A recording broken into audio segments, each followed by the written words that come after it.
Well, this is my third film with Scott Derrickson and Cargill, the writer-director team, and they know so much about this genre. They love it so much that I feel like I'm getting to play rhythm guitar with the Beatles or something. They just, in this genre, they know they're fantastic at it.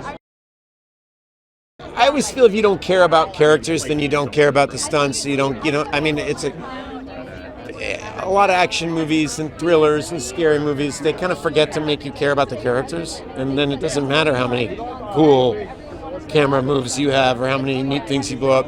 I was really moved by these young people in the movie. I really was. I thought they were really beautiful. So when you care about them, then you want them to defeat the nemesis that I am. It's a lot of fun and very creepy, and just to bring this world to the big screen again and bring Finney back after 5 years, it's crazy. It's a crazy experience. The first premiere was here when I was 14, and I'm back here, and it's really strange. It's like a full circle moment. I love him so much, and he's such a fantastic actor. And this time it's like it's all the worst parts of the grabber brought back into a vengeful ghost, which he already had a lot of worse, horrible parts. So this is just the worst of the worst. So we took a lot of risks with this one and a lot of big leaps, and I think they were so great and were needed for this film to expand it and for these characters and for this world. And I think it's so incredible. I'm excited for people to see it, and I hope they like it. So I'm proud of it. It is so surreal. It's so weird because a few months ago I was like, oh my gosh, the premiere's so far away, and now it's already here and I want to go back in time. So I'm really just excited to see it with a full audience and getting to see their reactions. It's going to be very exhilarating. It was honestly a really big challenge for me. I'm really glad that we got to dive deeper into her storyline and learn more about her dreams and these visions that she's having. I think it was interesting because she's older and so am I, and we kind of had that big time span in between. And so it was an interesting challenge for me to take the traumatic events that she had in the past and that she carried with her in the future. It was honestly so great getting to see everyone again, and you're always so comfortable when you're working with people that you've worked with in the past. But Ethan, I didn't get to work with in the first movie, so it was awesome getting to work with him in this film. And he's such an incredible actor, and I feel like he inspired me in so many different ways. I feel like I learned so much from him, just being around him on set, really. Head to toe. Head to toe. I won't even tease it, I'll be honest, head to toe blood. I literally had to shower in my trailer and to get all the blood off of me. It was so fun. When I saw the first film, it's one of those things that you feel like I want to do something like that. I wish I could be a part of something like that. And then when Scott called me and talked to me about Mando, I thought it was magic, and I loved the script. And I was in love with the character too. You don't find many characters like that for Latin actors. Sometimes Hollywood imagination is just like very, very narrow, and this is a beautiful, warm character. I was very happy and proud to play it. I'm telling you, man. I mean, that bad grabber. He can't behave. I mean, he's like a loose cannon. He's one of those actors that you always admired, and it's one of those names that whenever you see his name somewhere, you pay to see what he's doing. I saw him in theater in New York.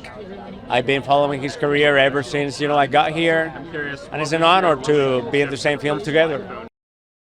This is the movie to see because it touches on themes that I don't see frequently. I think the chilling nature of it all, the being cold and isolated, is kind of its own kind of creepy. I think there's kind of an immersive aspect to that where people can feel a little bit paranoid just by watching it. And I think it's just a fun mix of of types of horror. You get a little bit of paranormal, and then there's obviously the slasher aspect to this one. But it's still grounded in reality. There's a lot to enjoy, which I'm just really excited for everyone to see it and get into the world with us.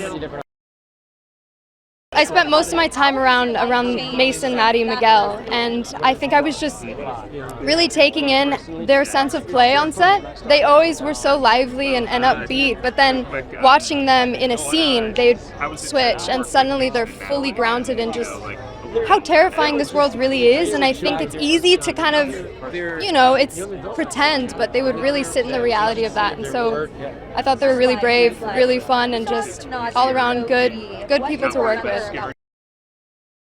He makes it look easy.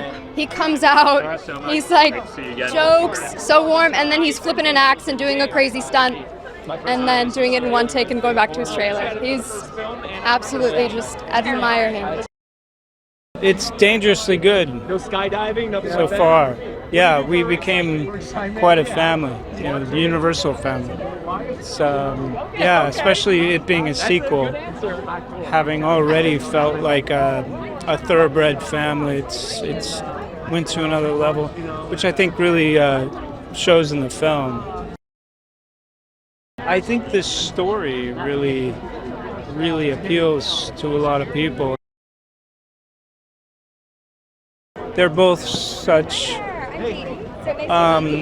wildly evolved individuals and incredibly kind, compassionate, and by the way, like I said, dangerously gifted individuals. So, it was a pleasure, It was just very natural with them, easygoing. They're like pros, they keep you on your toes.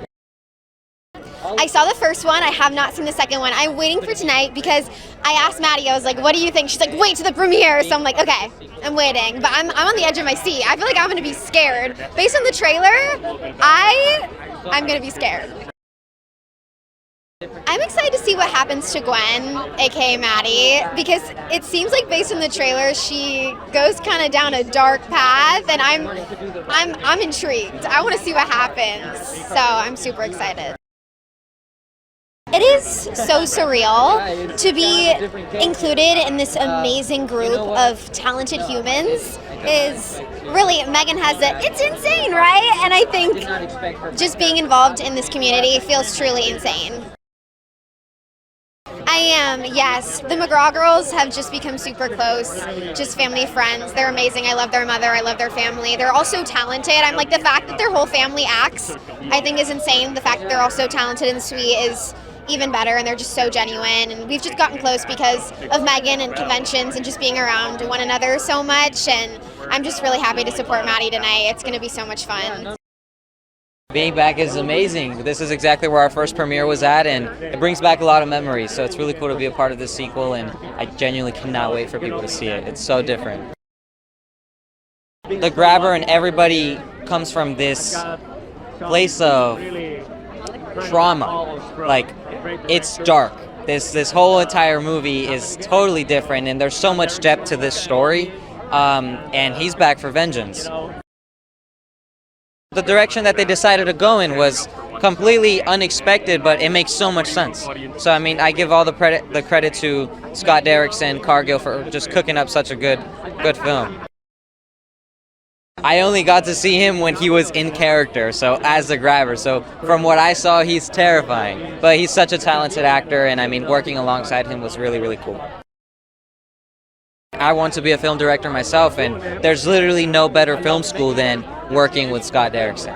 That is the film school, and I mean, working with him for like 4 months was such a cool experience. I learned so much from him and everybody on set, and he's such a passionate individual, and that's what I can really say about this film, is that this is not a money grab, the team behind this and the group of filmmakers and talent that are a part of this film are truly just passionate, and you guys can really see that in this film. Oh, they're such talented individuals. I mean, we've known each other now for, it's going to be 5 years. That's quite a a while already, and I mean, getting back to work on the sequel together is something special. Not only was it a reunion of all of the incredible artists who worked on the first film, it's such an expansion and heightening of every possible thing in every possible way. And I feel like everyone really brought their A game and met the incredible challenges of this film and then some, delivered something really special. He would say that these types of winter camps had a real impact on him when he was a child, and so to set something like that, something like this film in that environment was really exciting to him creatively in a lot of ways. There's also nothing quite as threatening on a weather front as blizzard weather. You feel a real sense of being trapped, and we really got to experience a lot of that for real when we were shooting on location up in freezing Camp Candelore in the Algonquin Highlands. The questions that may have been left over from the first film were ones that deal with really complex emotional issues, also picking up with this family a few years later after they went through an extraordinary amount of trauma. It's going to affect you very deeply, and so I think that Scott and Cargill did a really good job of finding the ways that they would be that experience would be impacting these characters several years later. One of the chief reasons we wanted to make it was we had so much fun and really enjoyed making the first one with this team. And so we're like, if we could bring the whole team back, if we can get everyone, the kids, Ethan, everyone, then yeah, why wouldn't we want to do that again? And we were right. It was so much fun working with them all over again, getting to watch the kids having grown up over 3.5 years between shooting, having really come into their own and become amazing actors on their own, and getting to work with them again was just so much fun. So it was really great. As the guy who wrote the initial story of this, Joe Hill, who's a good friend of mine, as he said it better than anyone else, horror isn't extreme sadism, it's extreme empathy. And the ability to relate to the characters in a horror movie is what makes us scared. In fact, there's two types of horror. There's empathetic horror and catharsis. And if we hate a character, we love watching them get killed. That's what works for so many slasher films. Watching these two kids who love each other so much as brother and sister, taking care of each other through the worst of just normal life, having to take care of each other through the abnormal, supernatural life, that just makes you scared. And it is the engine that drives the whole film. Well, we made it fun. We really wanted to make a fun movie. We love horror.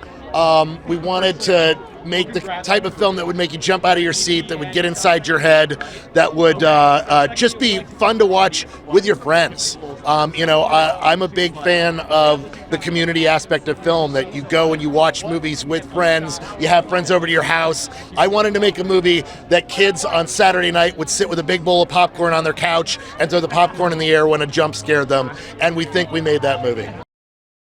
The whole project was all a matter of bringing different locations together, and part of it, as you say, like the snowy environment and exteriors, was a big challenge for us, with weather, with snow, with night, with all these things. But I think we managed to stitch it together with the stage parts and with the build parts pretty nicely. The mask itself, offers some challenges because it looks good in a certain light. So we played a lot with that, depending on where we were in the story, how much we wanted to see him, and what sort of lighting we needed to sculpture on the mask to make him look menacing, the way he sounds and all that, bring it together.